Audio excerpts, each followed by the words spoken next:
Title: Night Terrors on Devil's Pass. The rain was relentless, and darkness engulfed the desolate stretch of road known as Devil's Pass. A place whispered about in fearful tones it was said to be cursed, haunted by the spirits of those who met gruesome fates on its treacherous curves. Despite the warnings, I found myself driving along this dreaded highway one stormy night, my heart pounding with unease. As I navigated the winding road, the rain seemed to intensify, reducing visibility to a mere few feet ahead. The only source of light was the feeble glow of my headlights, casting eerie shadows that danced menacingly along the edges of the asphalt. Suddenly, I spotted a figure standing in the middle of the road. Panic gripped me as I slammed on the brakes, but my car skidded dangerously on the slippery surface. I managed to stop just in time, mere inches away from the person.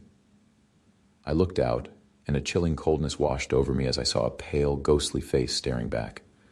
His eyes were hollow, void of any life, and he wore clothes that looked centuries old, as if he stepped out from another era.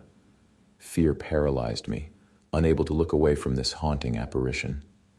In a voice that sounded like a whisper carried on the wind, he said, "You shouldn't be here." Terrified but determined, I managed to muster some words.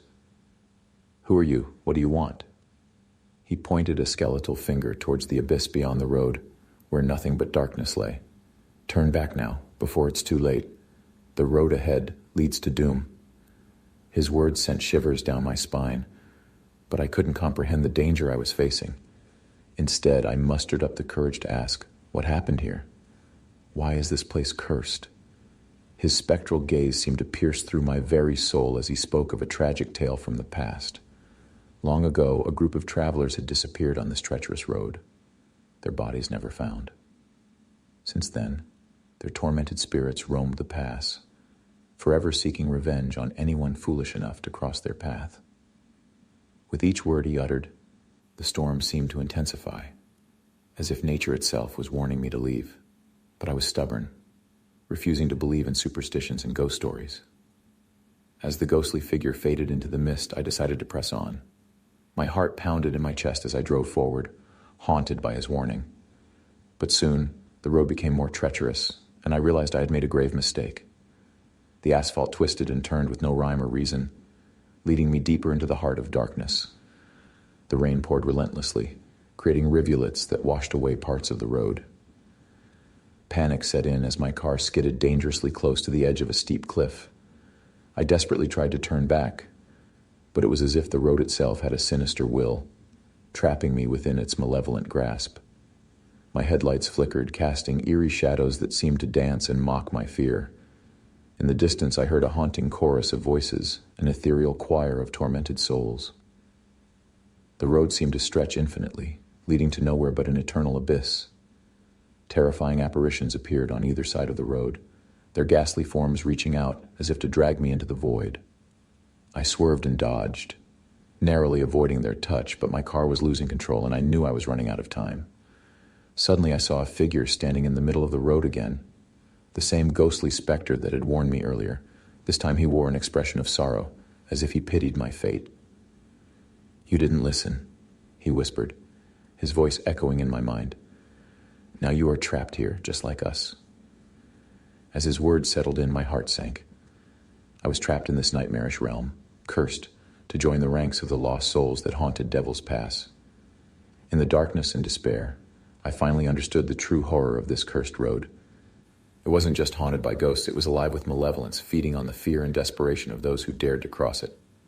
And so I continue to roam this forsaken highway, a warning to all who hear my story. *** title, The Haunting Drive ***. The night was dark and stormy, rain lashing against my car's windshield as I drove down the desolate highway. Exhaustion weighed heavily on my eyes after a long business trip, and all I wanted was to be home. But as the miles stretched on, an uneasy feeling began to gnaw at me. Strange shadows danced across the road, and the mist that clung to the landscape seemed to whisper eerie secrets. Every now and then my mind conjured up fleeting figures at the periphery of my vision, but they vanished when I turned to look. Attempting to shake off the growing unease, I turned on the radio, hoping the music would distract me. However, instead of the familiar tunes, The airwaves were filled with eerie static. Amidst the crackling sounds, I heard a faint, haunting whisper, almost like a distant plea for help. I shook my head, blaming it on a technical glitch, but the eerie feeling persisted. Just then, my headlights illuminated a figure on the roadside, a hitchhiker. I hesitated for a moment, but the torrential rain and the sense of compassion convinced me to pull over. The stranger wore tattered clothes and looked lost, but there was something about his eyes that made me uneasy. Nevertheless, I opened the passenger door and offered him a ride. "Thanks for stopping," he muttered, his voice hoarse. "Where are you headed?" I asked, trying to sound friendly. "Just a few miles down the road. I appreciate your help," he replied cryptically. As he settled into the seat, an icy chill filled the car. The hitchhiker's presence seemed to permeate the air, and my heart raced with a mixture of fear and curiosity. "Long drive, huh?" I tried to make small talk, attempting to alleviate the tension. "Yes, a very long drive," he replied, his words lingering in the air like a haunting echo. As we continued down the desolate highway, I couldn't shake the feeling that something was terribly wrong. The rain seemed to intensify, and the world outside became a blur of shadows and silhouettes. "What brings you out on this stormy night?" I inquired, my curiosity getting the better of me. "I wander these roads," he said mysteriously, "always looking for company." His words sent a shiver down my spine, and I swallowed hard, realizing that I might have made a grave mistake picking him up. I thought about pulling over and asking him to leave, but fear held me back. Instead, I focused on the road ahead, desperate to reach my destination. Time seemed to stretch, and the miles dragged on as we rode in silence. The hitchhiker's presence loomed over me like a dark cloud, and my nerves were on edge. Just as I was about to suggest that we were close to his destination, he spoke again, his voice now a haunting whisper. "You should be careful on these roads at night," he said chillingly. "You never know what might be lurking in the darkness." The hairs on the back of my neck stood on end, and I gripped the steering wheel tighter. My heart pounded in my chest as I felt an overwhelming urge to get away from this strange and unsettling stranger. Finally, the lights of a town appeared in the distance. I breathed a sigh of relief, knowing that I was almost home. As we reached the outskirts, I pulled over and turned to the hitchhiker, ready to tell him that this was as far as I could take him.